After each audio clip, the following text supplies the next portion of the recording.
Hello and welcome back to the garage, guys. Today I'm here with my buddy Zach. How's it going? We're going to be remaking the 1969 Ford Torino video just because we got so much more technology and so much more editing skills since then. I figured it'd be good to have a remake. So this is the 69 Ford Grand Torino GT 351. It's an Arizona car.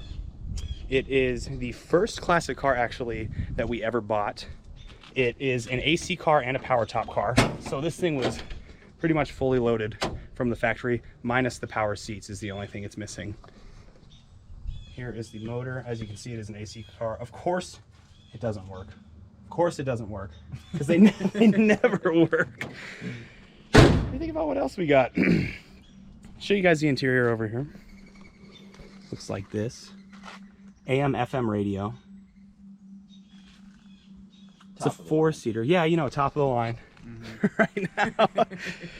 But it was actually top of the line back in the day, and it was made for comfort and driving, you know, your family around.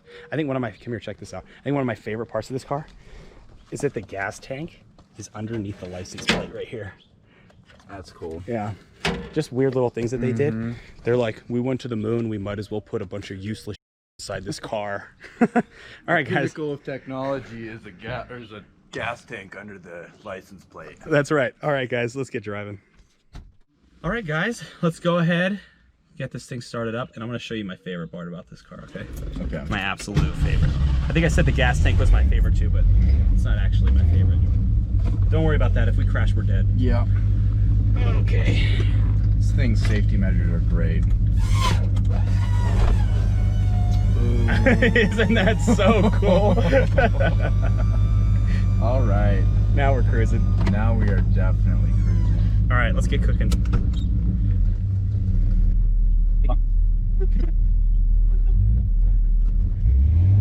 So this was the first car actually that got my family into the addiction that is classic car collecting.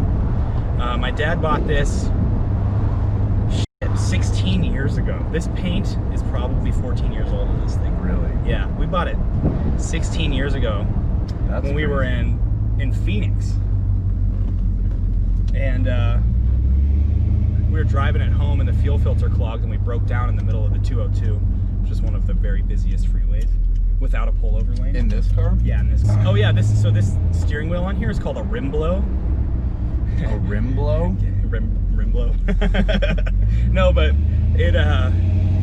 it's supposed to have this rubber gasket on the inside here, and you're supposed to be able to squeeze it to blow the horn. Oh, that's cool. Yeah, Ford only did it for 1 or 2 years, and then they stopped doing it because it was so unreliable and would break constantly. That'd be a great way to honk the horn, though. I know. Honk, honk. Beep, beep. I believe it would cost about $1,500 to get this steering wheel rebuilt. Worth it? No, it's not worth it. 100% worth it. I'll put another secondary button on this thing rather than spending $1,500. What you gotta do is install like a train horn on it, and then when you squeeze the steering wheel, it's just like or a boat horn. Yeah, this car is a boat. Ruin the Torino. Yeah. This car is a boat. It's probably 20 feet, 19 to 21 feet long. I don't know. You could fit 3 people in the trunk alone. Have you seen how big the trunk is? I mean, families were big back when this was made. Yeah. What year is this? 69. 69. The best year. Yep. That's actually not some kind of joke either. That is the best year for every car. Either 69 Chevelle, 69 Camaro, 69 Torino, 69 Mustang. Those are all the epitome of hit it. Greatest ever. Okay, here we go. Ready? 1, 2, 3.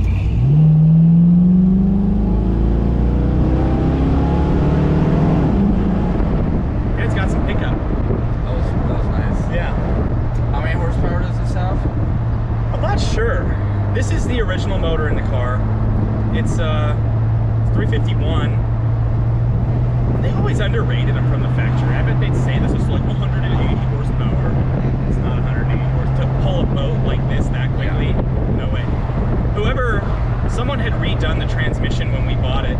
Put a shift kit in it. You feel it like shifts really hard like that. Yeah. tire! Oh my god! Oh! Oh my god! That was a close one!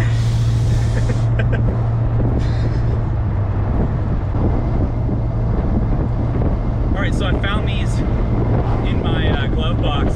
They're from when I was, what, like 6 probably? But they work really well. They're actually pretty good lenses. They're polarized. I think they look pretty... They have a lot of coverage. Well, they look pretty good too, I think, and they ride really close to my eyes. So it's honestly really good sun protection.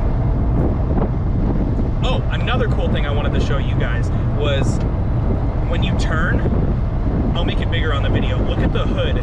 So those 2 things on the hood scoop right there, those are turn signals. So when I turn, a light will flash on the hood scoop. Oh, right on that middle part right there? Yeah, I'll turn the turn signal. Oh, it's really cool. I'll show you. Look. Oh yeah. Isn't that cool? That is cool. They just did a bunch of useless things. Completely useless because we're literally the only ones who are gonna see that. Yeah, but still cool still nonetheless. cool, yeah. I used to love it when I was a little kid. Also, another thing I figure I should mention is this car is one of a kind. This is the only one ever made. Did you know that? I did not know. Yeah. So originally this car outside is called Brittany Blue. It's like a silvery bluish color. And the inside is the white that you see. We didn't know that until after we painted it. So my dad sent it to some guy to check the VIN. He does for all classic cars. And he'll tell you what the original color combo was for it. And it's the only one ever made with the package of air conditioning, power top, power windows, and the color combo, which is really cool. That is cool. Yeah. So it's like how the car was made that made it. It's not like something he did to it. No. It was from the factory, the only one ever made. That's insane. Yeah. What all needs improving on it? Well, the engine and all, all the mechanics are fine. The interior, though, if you look at like the door panel, you can see where it's been painted. So it needs new door panels. It needs new seat pads. So just almost like just a few aesthetic things. Yes, aesthetic things. It's not. The carpet needs replaced. This is the original carpet from 1969. But Yeah. I mean, it's just a few things that don't really matter. It's a beautiful car and it rides great, obviously. Oh yeah. It runs great. See all like the old man on the side of the street just kind of like turn their heads and look at you as you drive by. Yeah, there was some old lady that was like waving at me like this earlier when I was going my way over. I was like, who are you?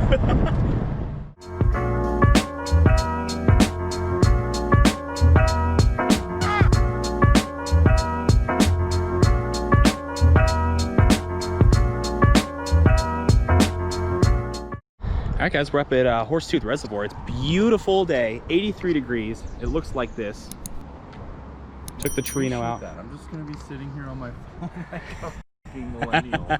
You are a millennial. I am a millennial. Another great feature about this car, Zach, I forgot to tell you, is that there's ashtrays behind each seat, on the side of each seat, in the front, and on the side of in the fronts. So if you ever want to have like 8 people in the car smoking at the same time, everyone has an ashtray. Nice. Did you bring some cigs? Oh yeah.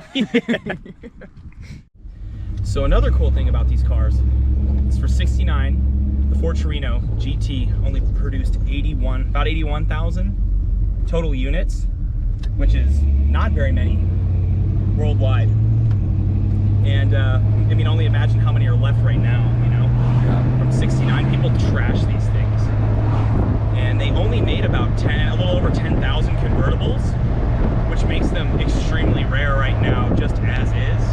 That's why you can't find any parts for the convertible top. Yeah. Because nobody makes it. There's not a big enough market for it.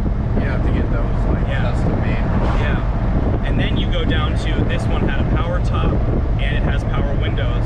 Goes down to even less. And then you go down to the color combination and you end up with just one. One in the entire world. One in the entire world. Which is just it's so crazy to think about. And we just drive it around like, oh yeah, it's just you know what I mean? Just a normal car, whatever. Yeah. Taking on a cruise. It's the only one ever made. So I just thought that was interesting. Yeah, people think it's just like some you know, generic classic car. I mean, you would have to do your research in order to find that out. We could have gone our whole lives without knowing that this was the only one ever made. So what made your dad decide to buy this car? I don't really know. We had he had this box Fiat, just garbage. It was so he had the Corvette, obviously, because that's the one family car. He's had that since he graduated college. My uncle gave it to him. So we're the only family that's owned it. Isn't that wild? The orange Corvette. Yeah. And I don't know. That car. I think he like found it in the newspaper or something. He was like, "Oh, this guy's selling a Torino. Let's go look at it." And it was destroyed, man. There was like mice inside the car. The paint was all messed up, dents everywhere. Engine was destroyed.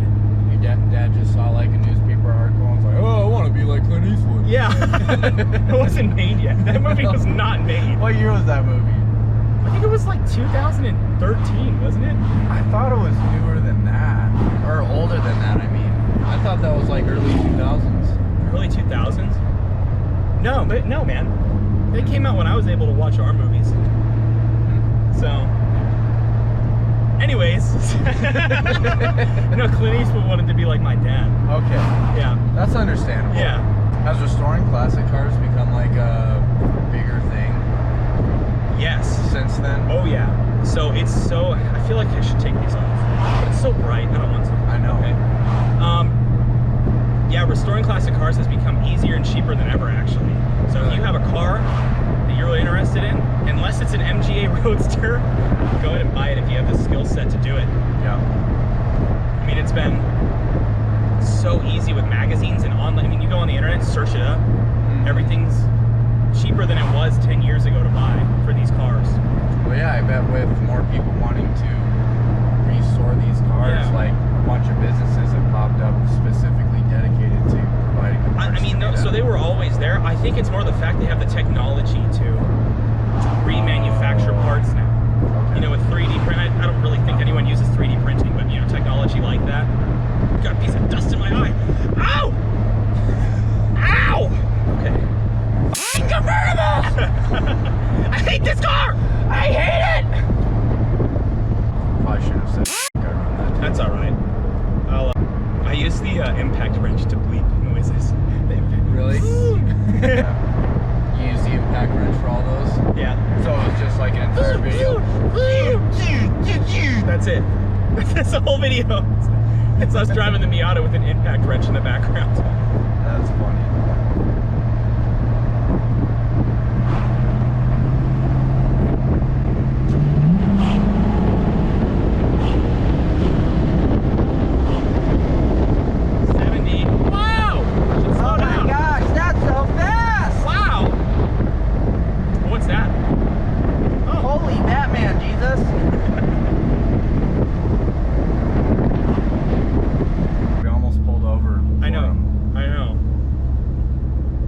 Good thing we didn't. I don't want no t-shirt. Yeah, me neither.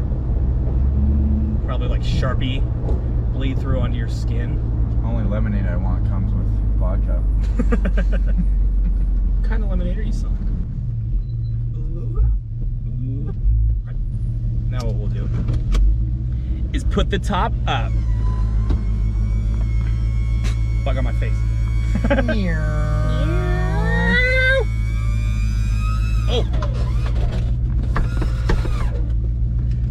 Lock and load. Suited up. All right, guys, that's been the 1969 Ford Torino. Thank you so much for watching Dirt's Backyard Garage. That one. That one. This one. If you guys haven't subscribed already, go ahead and do that, man. We've got content coming out twice a week.